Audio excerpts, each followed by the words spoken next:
बिस्मिल्लाहिर्रहमानिर्रहीम। अस्सलाम वालेकुम। इस वीडियो में हम बात करेंगे एक न्यू ट्रेंड के बारे में जो कि स्कैमिंग के हवाले से है। कुछ दिनों या यूँ कहना चाहिए कुछ महीनों से दराज पे सेलिंग का एक ट्रेंड बहुत ज़्यादा बढ़ा है, जिसकी वजह से बहुत सारे लोगों ने इस तरफ का रुख किया है। लेकिन साथ ही कुछ स्कैमर्स भी आ गए जिन्होंने स्कैम करना होता है, यानी कि लोगों को फ़रेब देना होता है और उनसे पैसे बटोरने होते हैं। वो स्कैम कर कैसे रहे हैं और आपको उनसे कैसे होशियार रहना है, इस पे हम थोड़ी सी तफसीली बात करेंगे। स्कैमर्स का जो मोस्ट कॉमन तरीका है वो ये है कि वो सबसे पहले आके फेसबुक के कुछ ग्रुप्स हैं दराज के, उसमें अपनी इनवाइस पोस्ट कर देते हैं, जिसमें वही दिखा रहे होते हैं कि उन्होंने 10 लाख 5 लाख 6 लाख की इनवाइस बना ली है 15 दिनों में। इसी तरह या फिर वो बिज़नेस एडवाइज़र की पोस्ट लगा रहे होते हैं कि हमने इतनी सेलिंग कर ली, या इसी तरह के वो कुछ मज़ीद पोस्ट लगा रहे होते हैं और वो अपनी इनवाइसेस दिखा रहे होते हैं। उनमें से सारे नहीं, लेकिन अक्सर फ़ेक होते हैं।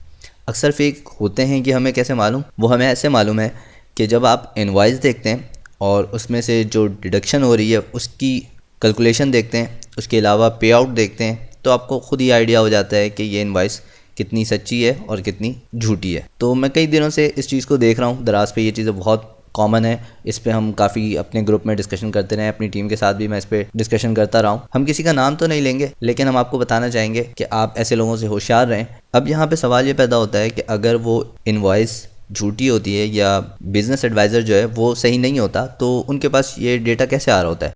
वो बेसिकली आप वेब पेज को आराम से स्पेक्ट एलिमेंट के थ्रू एडिट कर सकते हैं और उस एडिटिंग के थ्रू आप कुछ भी चेंज कर सकते हैं। जैसे मैं अगर इसको स्पेक्ट करना चाहूँ, वैसे तो आम लोगों को सबको पता है, लेकिन जिन्हें नहीं पता मैं उनके लिए बता रहा हूँ।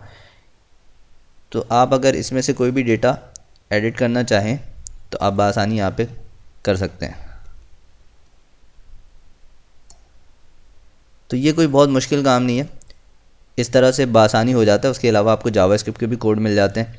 इसके अलावा बहुत से दूसरे तरीक़ों से भी ये पॉसिबल है। स्कैमर्स का जो मोस्ट कॉमन तरीका वो यही है, वो पहले इस तरह की पोस्ट लगाते हैं, उसके बाद जब लोग इंस्पायर होने लगते हैं, उस पर पोस्ट पे आके कमेंट करने लगते हैं, तो वो फिर या तो अपनी कोई ना कोई सर्विस ऑफ़र करने लगते हैं, या तो वो वीए बनने की कोशिश कर रहे होते हैं कि हम वीए हमें हायर कर लें, और या फिर वो आपको कोच करने की कोशिश कर रहे होते हैं कि हम आपको ट्रेनिंग देंगे, हम आपको दराज सिखाएंगे और हम आपसे इतना इतना मंथली या वीकली चार्ज करेंगे। ये एक तरह का ट्रेंड लोगों ने बना लिया है, क्योंकि जो हमारे इस वक्त बड़े बड़े बिजनेस कोच हैं उनको देखते हुए इन्होंने सोचा कि हम भी क्यों ना इस तरह से कमाएं, लिहाजा इन्होंने इस चीज़ को ट्रेंड बना लिया और इस तरह से स्कैम कर रहे हैं। जो हमारे बिज़नेस कोच हैं उन्होंने काफ़ी मेहनत की हुई है और उसके बाद वहाँ तक पहुँचे।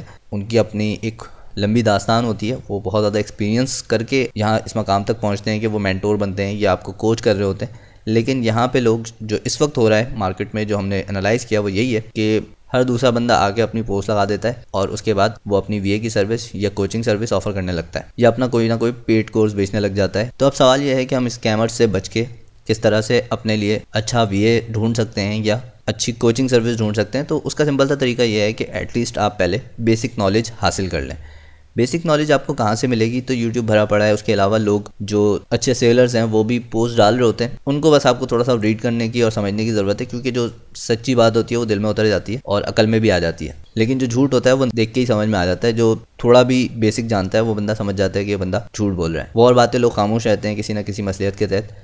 लेकिन पिछले दिनों हमने खुद देखा है बाकायदा दराज के बड़े बड़े ग्रुप्स में पोस्ट की गई है इस तरह की पोस्ट। तो आपने बस ये याद रखना है कि विदाउट बेसिक नॉलेज आपने कहीं भी इन्वेस्टमेंट नहीं करनी। अगर आप सीखना चाहते हैं तो सबसे पहले बेसिक नॉलेज हासिल करें, नो हाउ हो जाए आपको जब दराज के बारे में, तो उसके बाद आप खुद ही थोड़ी सी रिसर्च करने के बाद अपने लिए अच्छा कोच या अच्छा मेंटोर तलाश करें और उसको फिर पे करें, तो आपको फ़ायदा भी होगा। इसी तरह अगर आप इन्वेस्टर बन के आ रहे हैं और इन्वेस्टमेंट करना चाह रहे हैं, आपके लिए तब भी लाजिम है आप बेसिक नॉलेज हासिल करें, उसके बाद इन्वेस्टमेंट की तरफ आएँ। इसी तरह एक और कल्चर बहुत ज़्यादा है इस वक्त प्रोडक्ट हंटिंग के बारे में। हर दूसरा बंदा प्रोडक्ट हंटिंग की पोस्ट लगा रहा होता है। तो भाई प्रोडक्ट हंटिंग के लिए इस वक्त कोई भी टूल मौजूद नहीं है। हाँ, ये ज़रूर है कि आप मैनुअली प्रोडक्ट हंटिंग कर सकते हैं, आप सेल्स वॉल्यूम ट्रैक कर सकते हैं, आप दीगर क्राइटेरिया पे अगर कोई प्रोडक्ट आ रही है तो आप उसको कह सकते हैं ये अच्छा प्रोडक्ट है। तो मैनुअली प्रोडक्ट हंटिंग पॉसिबल है। लेकिन पिछले दिनों इस हवाले से भी पोस्ट आई थी कि बहुत से लोगों के साथ स्कैम किया गया था कि बस उठा के प्रोडक्ट दे दिया और वो सामने वाला कह रहा है कि यार ये प्रोडक्ट तो मतलब वो भी बेच रहा है, वो भी बेच रहा है, वो भी बेच रहा है, और तुम जो बता रहे हो डेटा वो भी सही नहीं है। तो ये भी एक कहानी है इस वक्त। तो प्रोडक्ट हंटिंग के लिए भी अगर आप किसी सर्विस ले रहे हैं तो भी लाजिम है कि आपके पास पहले से दराज की बेसिक नॉलेज हो, ताकि अगर कोई आपको प्रोडक्ट हंट करके देता है, क्योंकि एक टाइम कंज्यूमिंग काम है तो पे तो करना पड़ेगा आप, लेकिन आप जो पे कर रहे हैं आप उसको क्रॉस चेक भी कर सकें। उसके लिए ज़रूरी है कि आपके पास एटलीस्ट बेसिक नॉलेज हो। अगरचे आपके पास टाइम बहुत ज़्यादा नहीं है कि आप बैठ के ट्रैक करते रहें, प्रोडक्ट को सर्च करते रहें, लेकिन एटलीस्ट प्रोडक्ट के बताने पे कि भाई ये प्रोडक्ट हमने हंट किया है, आप उसको क्रॉस चेक कर सकें, तो ही आप ऐसे किसी प्रोडक्ट हंटर को हायर करें। अदरवाइज स्कैमिंग के चांसेस बहुत ज़्यादा हैं इस वक्त, और बहुत ज़्यादा स्कैमर्स मार्केट में आ चुके हैं, लिहाजा एहतियात करें। हम ये नहीं कह रहे कि इस तरह के सारे जितने भी हैं सभी गलत कर रहे हैं, बल्कि हमारा बताने का मकसद ये है कि इनमें बहुत से ऐसे लोग भी हैं जो स्कैम भी कर रहे हैं। अच्छे वीएस भी मौजूद हैं, अच्छे मेंटोर्स भी मौजूद हैं, अच्छे बिजनेस कोच भी मौजूद हैं। जाहिर है जिनका 3 साल 4 साल का एक्सपीरियंस है वो बिल्कुल आपको दराज सिखा सकते हैं, या जो लोग टेक्निकल हैं, पढ़े लिखे हैं, उनको भले 6 महीने भी हुआ है तो उनको आइडिया है कि दराज काम कैसे करता है। क्योंकि दराज का पोर्टल इतना कोई बहुत ज़्यादा टिपिकल या मुश्किल टाइप का नहीं है, आप इसको बआसानी समझ सकते हैं, और लर्निंग के लिए पूरा यूट्यूब भरा पड़ा है। तो आई डोंट थिंक सो कि आपको पेड कोर्सेज की तरफ जाने की भी इस वक्त फ़िलहाल कोई ज़रूरत है। हाँ, जब तक ये ना हो कि आपको 1-to-1 एक्सपीरियंस चाहिए हो या हैंड टू हैंड लर्निंग करनी हो, मतलब लाइव लर्निंग करनी हो, बिल्कुल कि आप सवाल करें और जवाब मिले, कोई आपको टाइम दे, इस तरह से चाहिए, तभी आपको पेड कोर्सेज की तरफ जाना चाहिए। अदरवाइज रिकॉर्डेड कोर्सेज खरीदना नहीं समझ में आता, क्योंकि दराज का कोई प्लेटफॉर्म इतना मुश्किल है नहीं कि आप इसके लिए कोई रिकॉर्डेड कोर्स खरीदें और जनरल बातें सीखें उसमें। ये जनरल बातें लोगों ने यूट्यूब पे बहुत बताई हुई दराज के मतलब, तो आप वहाँ से भी जनरल लर्निंग तो कर सकते हैं, बेसिक लर्निंग भी कर सकते हैं, मोर स्पेसिफिक भी बहुत से लोगों ने बताया हुआ है। एट द एंड कंक्लूजन यही है कि विदाउट बेसिक नॉलेज दराज की, आप ना दराज पे सेलर बने, ना वीए हायर करें, ना प्रोडक्ट हंटर हायर करें, ना किसी को पे करें सीखने के लिए, और ना ही किसी को अपना कोच बना लें, जब तक आपको दराज की बेसिक नॉलेज ना हो जाए। दराज की बेसिक नॉलेज हो जाने के बाद आप अपने लिए खुद फैसला करें, खुद एनालाइज करें चीज़ों को, उसके बाद उस तरफ जाएं।